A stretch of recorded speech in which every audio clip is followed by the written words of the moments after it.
হাসরের ময়দানে পুলসিরাতের 7টি ধাপে 7টি প্রশ্ন করা হবে।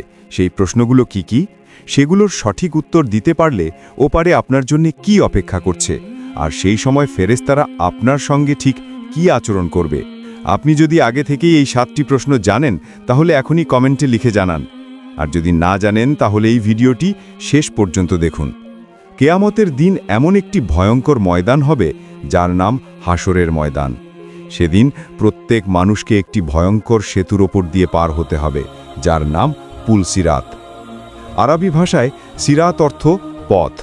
পুলসিরাত হলো সেই পথ যা জাহান্নামের ওপর দিয়ে বিস্তৃত।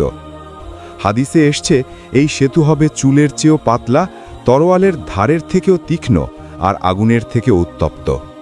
কেউই এই সেতু এড়িয়ে যেতে পারবে না। ভালো মন্দ, ধনী গরিব, রাজা প্রজা সবাইকে এই সেতু পার হতে হবে। তবে পারাপারের ধরন হবে এক একজনের জন্য এক এক রকম। কারো জন্যে হবে সহজ, কারো জন্যে হবে কঠিন, আবার কেউ একেবারেই পার হতে পারবে না। যারা আল্লাহর প্রতি ঈমান রেখে দুনিয়া থেকে বিদায় নিয়েছে, আল্লাহ তাদের জন্য এই ভয়ঙ্কর সেতুকে সহজ করে দেবেন। তাদেরকে দুনিয়ার জীবনে করা নেক আমলের বিনিময়ে একটি নূর বা আলো দান করা হবে। সেই আলো নিয়ে তারা অন্ধকার ও ভয়ঙ্কর পথ অতিক্রম করবে।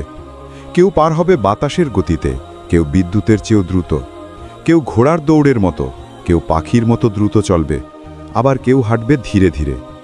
কেউ হাঁটু গেড়ে, কেউ হামাগুড়ি দিয়ে, আবার কেউ এত দুর্বল হবে যে বুকের ওপর ভর দিয়ে টেনে নিজেকে সামনে এগিয়ে যাবে।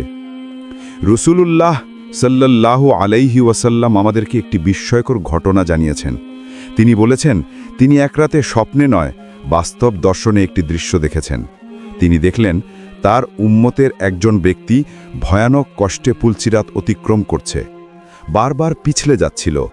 ঠিক সেই সময় তার সামনে এসে হাজির হলো একটি দরুদ শরীফ, যা সে দুনিয়াতে নবীর প্রতি নিয়মিত পাঠ করত। সেই দরুদের নূরের কারণে সে শক্তি ফিরে পেল এবং অবশেষে সেতুটি সফলভাবে পার হয়ে গেল। এক বর্ণনায় উল্লেখ আছে, এই সেতুর দৈর্ঘ্য আখিরাতের হিসাবে প্রায় ৭০,০০০ বছরের পথের সমান। কিছু আলেম বলেছেন এই পথটি একাধিক স্তরে বিভক্ত, যেগুলোকে একের পর এক অতিক্রম করতে হবে। এই স্তরগুলোতেই বান্দার আমলের হিসাব শুরু হবে। এই পুলসিরাতের পথেই মানুষকে 7টি বড় পরীক্ষার মুখোমুখি হতে হবে। প্রথম ধাপে আমাদের প্রশ্ন করা হবে, তুমি কি আল্লাহকে একমাত্র রব হিসাবে বিশ্বাস করেছিলে? ফেরেশতা, আসমানি কিতাব, নবী রাসূল, আখিরাত ও তাকদিরে বিশ্বাস ছিল কিনা? যখন কেউ এই সমস্ত প্রশ্নের উত্তর দিতে সফল হবে, তখন তাকে পরবর্তী ধাপে পাঠানো হবে। দ্বিতীয় ধাপে নামাজের হিসাব। প্রতিদিনের ফরজ নামাজ আদায় করা হয়েছে কিনা তা জিজ্ঞাসা করা হবে। যারা দুনিয়াতে নামাজ অবহেলা করেনি, তাদের নামাজ সেখানে নূরের মতো আলো দেবে। তারপর তাকে পরবর্তী ধাপে পাঠানো হবে। অতঃপর তৃতীয় ধাপ, যাকাতের পরীক্ষা। মানুষ কি নিজের সম্পদের হক আদায় করেছে? অভাবীদের প্রাপ্য অংশ দিয়েছে কিনা? যারা সব সময় সঠিকভাবে যাকাত আদায় করেছে, তারাই এই ধাপ থেকে পরবর্তী ধাপে একটা ঝড়ো বাতাসের মতো পৌঁছবে। চতুর্থ ধাপ, রমজানের রোজা ও কোরআন তিলাওয়াত।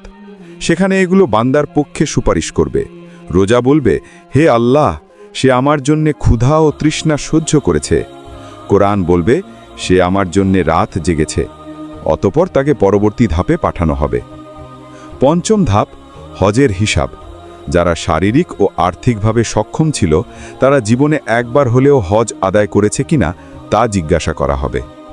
এখানে সফল হলে পরবর্তী ধাপ অর্থাৎ ষষ্ঠ ধাপে পাঠানো হবে, যেখানে পবিত্রতার হিসাব নেওয়া হবে।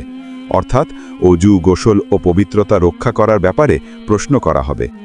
আল্লাহর সামনে দাঁড়ানোর আগে বান্দা নিজেকে কতটা পবিত্র রাখত, সেটাই এখানে দেখা হবে। তাই শিশুদেরকে অল্প বয়সে অজু ও গোসল সম্পর্কে শিক্ষা দেওয়া উচিত, যাতে কিয়ামতের দিন পুলসিরাতের এই ষষ্ঠ ধাপে সফল হতে পারে এবং পরবর্তী ধাপ অর্থাৎ সপ্তম ও শেষ ধাপে পৌঁছতে পারে। সপ্তম ধাপ, বান্দার হক। সবচেয়ে কঠিন ধাপ। এখানে জিজ্ঞাসা করা হবে, তুমি কি বাবা মা, আত্মীয়, প্রতিবেশী, ইয়াতিম, গরিব এবং মানুষের অধিকার আদায় করেছিলে? কারো সম্পদ দখল, গীবত, অপবাদ, জুলুম বা প্রতারণা করলে এই ধাপ পার হওয়া হবে অত্যন্ত কঠিন। যারা এই 7টি ধাপেই সফল হবে তারা পৌঁছবে সেই সম্মানিত স্থানে যেখানে প্রিয় নবী মুহাম্মদ সাল্লাল্লাহু আলাইহি ওয়াসাল্লাম তাদের জন্য অপেক্ষা করবেন।